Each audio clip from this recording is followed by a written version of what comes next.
Hi, folks. Welcome back. Today, we're going to be talking about Supergirl, a comic book movie that absolutely nobody asked for, in which even the woke publication Variety called a super horrendous comic book movie with one of the worst scripts they can remember. Now, that alone should tell you something. When even left-wing Hollywood press is turning against Warner Brothers' new summer superhero movie, the movie stars Millie Alcock. Yes, that is her actual real name. I'm not even joking. As Kara Zor-El, and it's directed by James Gunn. Now, this movie appears to be facing the same issues we've seen plague so many female-led superhero and blockbuster movies over the past several years. One of the biggest issues is that the actress playing the leading role, Millie Alcock, just can't seem to keep herself in line long enough to avoid generating negative publicity before the movie even comes out. Now, we're going to look at some of Alcock's statements that have fueled much of the controversy surrounding the movie. And to be fair, if she were saying these same things, but the movie itself were actually good, I think a lot of people would overlook her statements. Audiences are generally willing to forgive a lot when the final product actually delivers, but that's not the situation here, or ever the case in these sorts of situations, to be honest. Instead, you get a mouthy feminist actress playing the protagonist in a movie that's primarily meant to appeal to men because, let's be honest, men are the primary audience for comic book movies. I'm sure there's a segment of young women out there who enjoy them as well, but I don't know too many of them who don't basement dwell.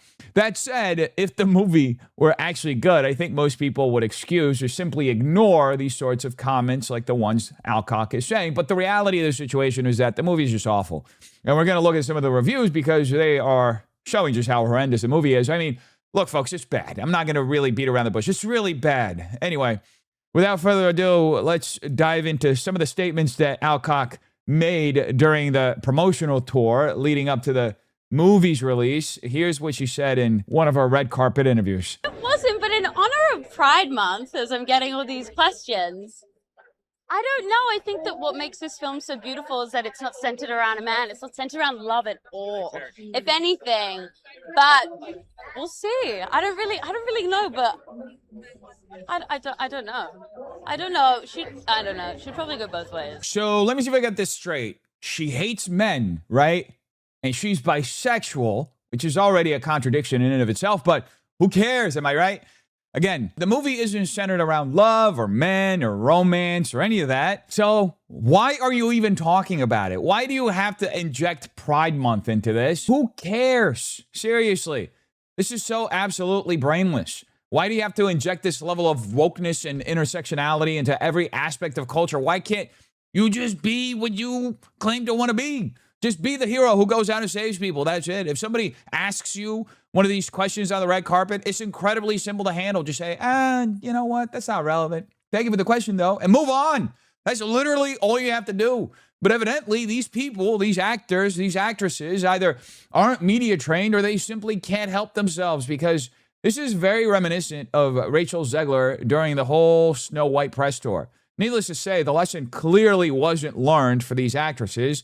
They want to free themselves from the patriarchy. They want to stop centering everything around men. Then just stop talking about the very things you claim you don't want to center around your projects. Just say, thanks for the question, but she's a hero who's out there saving people, and leave it at that. I think audiences would respect that a whole lot more, and you wouldn't end up creating these cringe sound bites where you're trying to shoehorn a character's sexuality into something that you yourself admit isn't even part of the story. It's honestly unbelievable. These people are just objectively retarded. I mean, how does Hollywood, how does a casting director find these folks?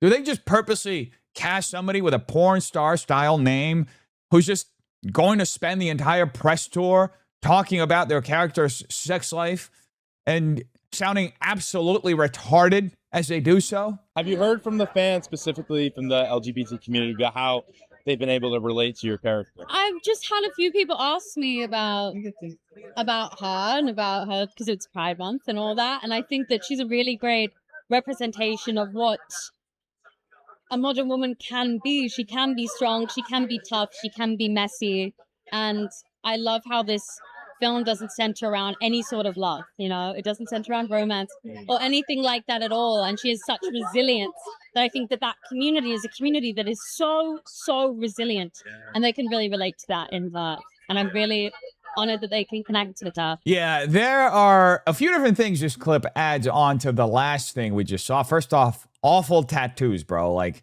what the hell are you doing? You just got some scribbles on your arms? Anyway, beyond that, this clip actually made me realize something in real time. I think I'm starting to understand why so many of these studios and these so-called feminist actresses feel such a constant need to appeal and pay lip service to the gay agenda and the gay lobby in general. A lot of these entertainment publications are run by rabid liberals and gay men.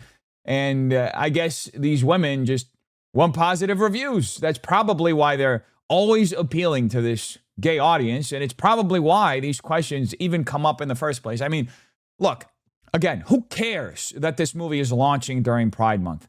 It has absolutely nothing to do with the story of Supergirl.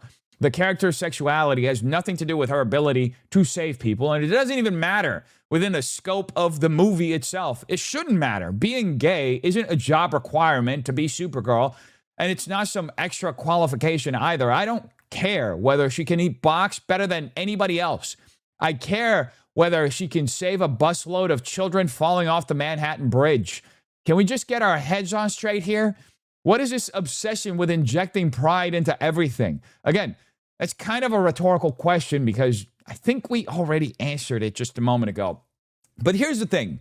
Millie Alcock says this is a great representation of modern women. This movie is a great representation of modern women. And let's check back with Variety, which we're going to keep coming back to throughout this video, because even based on James Gunn's own portrayal of the character, that's not what the movie actually presents. In fact, Variety frames Supergirl as a pretentious and cringe character.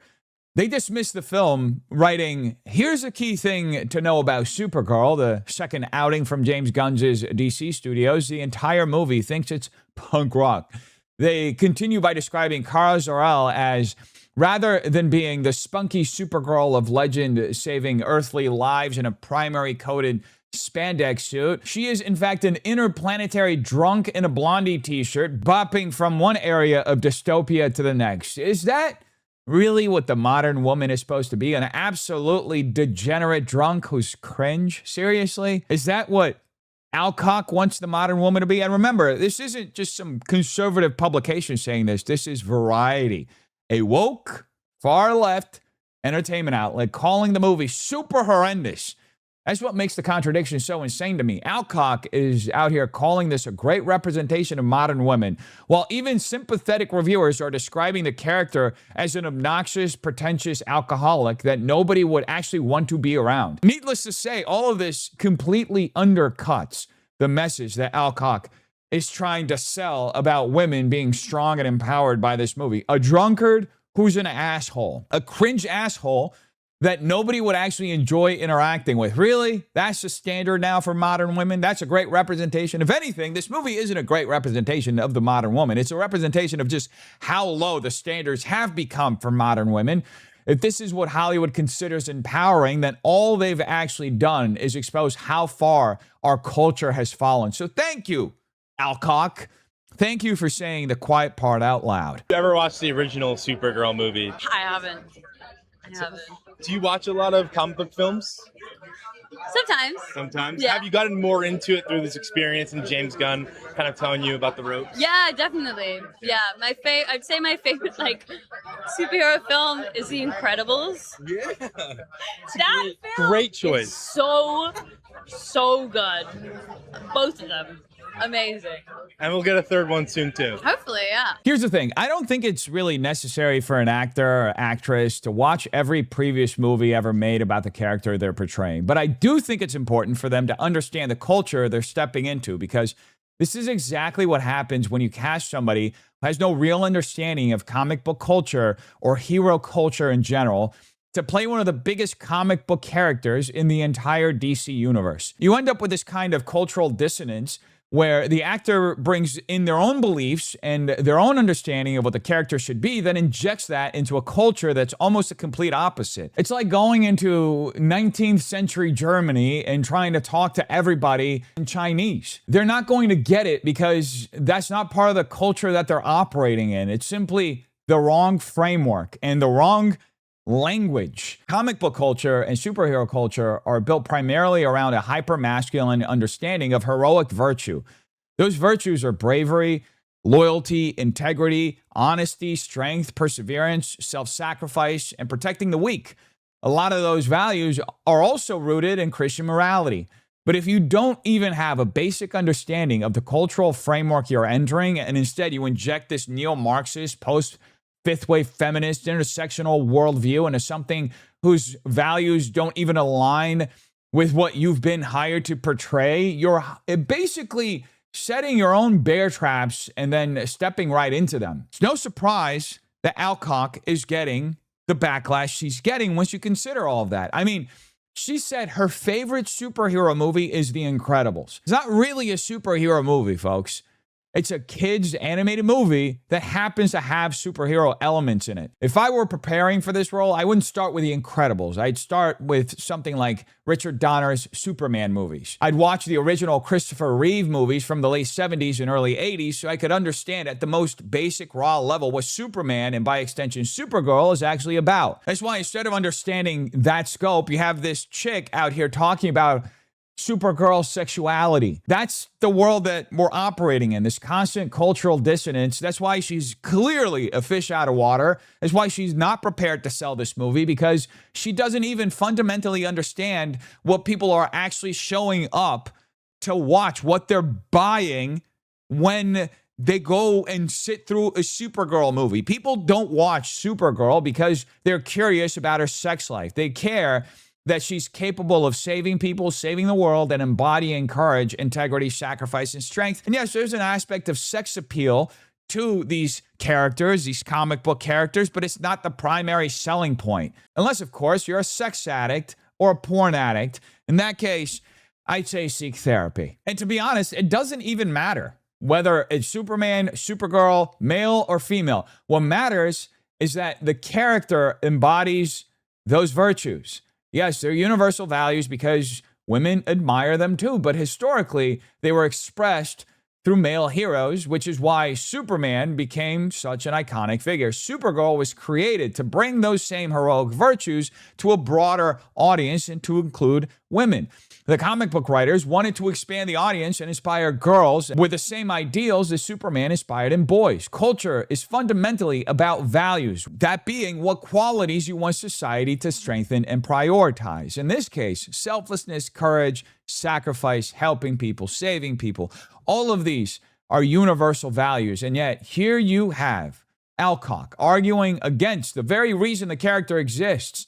Read the comics. They aren't centered on Supergirl's sex life. Watch the TV series. It's the same thing. It's about heroism. It's about saving people. That's what audiences care about. I genuinely don't understand how these people become so completely captured by their own worldview that they can't even comprehend there are other value systems outside of their own.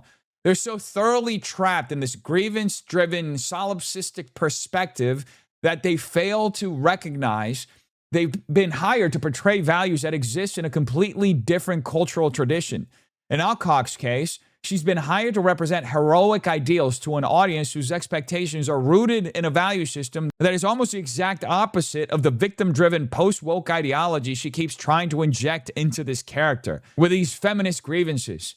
And that's why the disconnect is so obvious to everybody who's watching this run up to the release of this movie. And if it couldn't get any worse, outside of pandering to the gay lobby and talking endlessly about the character's sexuality, Alcock also decided to mock one of the primary demographics that's actually going to buy tickets for this movie and take their daughters to go see it.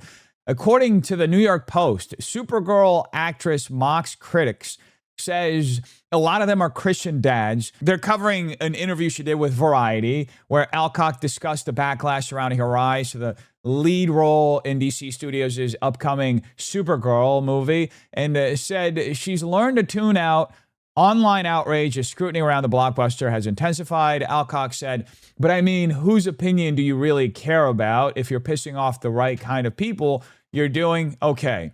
She then suggested much of the criticism comes from anonymous social media users reacting emotionally online.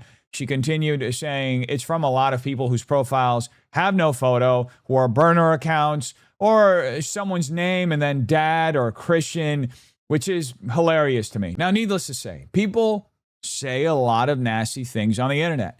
Whether there's some level of hypocrisy between what they say online and their stated moral philosophy, or whether they're followers of Christ, isn't really the point, and it's not for me or for Alcock to judge. My question is, why would she attack a demographic that's likely to be bringing their daughters to go watch her movie? Who do you think is buying tickets to Supergirl, folks? You think it's mostly moms saying, hey, honey, let's go watch a woman punch aliens for 2 hours? No. One of the primary audiences for a movie like this is dads taking their daughters to see a female superhero they hope will inspire them to be courageous and strong. If you actually look at the reactions online, you see dads saying they're excited to bring their daughters to these types of movies. So why would you deliberately antagonize one of the very groups that's going to support your film financially? It's just unbelievably retarded at this point. Such an incredible level of entitlement and such a complete lack of self-awareness. You want to sell this movie? You want people to show up and buy tickets? And then you turn around and you attack the dads that are going to do it? Such a huge, unforced error. Additionally, like we were discussing earlier, the fact that she's specifically targeting Christian dads is also very telling. Our culture has become incredibly permissive when it comes to attacking one particular religion. She would never make these kinds of comments or statements about Muslim dads. She would never make these kinds of comments about Jewish dads, but Christian dads, hey, apparently they're all fair game. And ironically, the character she's portraying, as I mentioned earlier, is built upon values that are deeply compatible with Christian morality. That's one of the reasons Christian dads are invested in these stories in the first place. They want to take their daughters to see a character who embodies courage, sacrifice, integrity, and selflessness. Once again, you have this massive disconnect between what the movie is supposed to represent, who the movie is actually being marketed to, and the worldview of the person promoting it. It's the same pattern we've been talking about throughout this entire video and for the last few years when these projects come up. These people are so divorced from reality and from perspectives outside of their own that they keep exposing themselves as completely ignorant. They present themselves as being inclusive, tolerant, and accepting of everyone, but in reality, they're often completely ignorant of value systems outside their own ideological bubble. They don't understand what working families value. They don't understand what the average blue-collar dad values, or even, for that matter, what the average white-collar dad values. And that's exactly why they keep creating these completely unnecessary controversies around movies that should have been incredibly easy to market and sell out. And it goes without saying that all of this translates into the content itself because, as I mentioned earlier, the movie is getting horrendous reviews, even from woke publications like Variety. According to Discussing Film, Supergirl debuted on Rotten Tomatoes at 59%. Giving it some of the worst reviews any DC movie has ever received in recent memory, which is very telling. Again, you can inject all the woke ideology you want into a movie. You can portray this degenerate character as some great representation of modern women, but that's not what the people value. These aren't values that parents want their daughters adopting. They don't want their daughters looking up to a superhero who's a cringe, degenerate drunkard. If that's the product that Warner Brothers is selling, people are going to reject it. Rightfully so. These simply aren't the kinds of values audiences want to celebrate. That's not what America wants to celebrate. Hollywood's obsession with turning every hero into an anti-hero has reached a point where it's become a parody of itself. And what's even funnier is, a moment ago, I brought up Richard Donner's Superman films because they provide the perfect comparison and the starting point to understand what Superman is actually about. One of those movies features Bizarro Superman. Bizarro Superman is reckless. He doesn't take care of himself. He's a drunkard. And yes, he has superpowers. Yes, he can save people, but he consistently makes the wrong moral choices. That's why he's Bizarro Superman. He's the inversion of what Superman is supposed to represent. He's a character with all the same abilities as Superman, but without the same moral compass or discipline, for that matter. And when you contrast him with Superman, it only makes Superman look even more admirable. And that's the point. You want to be Superman. You don't want to be Bizarro Superman. So now we've essentially been given Bizarro Supergirl and told it's just Supergirl. That's why people don't care for this movie. That's why it received such poor reviews. That's why you have this objective retard, Millie Alcock, spending the promotional tour talking about the character's sexuality instead of talking about what the character actually represents. She doesn't understand the appeal of the character because she doesn't understand the values a character was created to represent. And that's translating directly into the box office. According to Global Box Office, Supergirl's domestic Friday walk-ups were reportedly between 10.5 and 11.5 million, on top of an additional 7.8 million in previews. Global Box Office claims that weak reception from both critics and audiences became a key factor in killing the movie after what had initially been a fairly strong start in pre-sales. And honestly, it's not surprising. If you wrap a turd in tinfoil and tell people it's shiny, eventually enough people are going to unwrap it and realize it's actually not worth buying. Word of mouth catches up. In fact, this movie is doing so badly that it's losing to Toy Story 5. Think about that, folks. Supergirl is losing to the 5th Toy Story movie. This is the first major Supergirl movie in years. There hasn't been a major Supergirl-centered franchise in forever. And this one had everything going for it. James Gunn had an enormous budget. The movie has a visually striking style. The marketing push is huge, but they failed where it mattered most, the story and the character. They simply don't understand why people go to superhero movies in the first place. You don't have to reinvent the wheel. There's a reason superheroes have endured for generations. That said, if you want to make an anti-hero movie, then make Bizarro Supergirl. Market it honestly and see how many people show up. Probably even fewer than showed up for this trash Supergirl. Instead, they tried to sell audiences Bizarro Supergirl while pretending it's actually Supergirl. Anyway, folks, you tell me what you think in the comments down below. I hope you have a terrific day. Peace.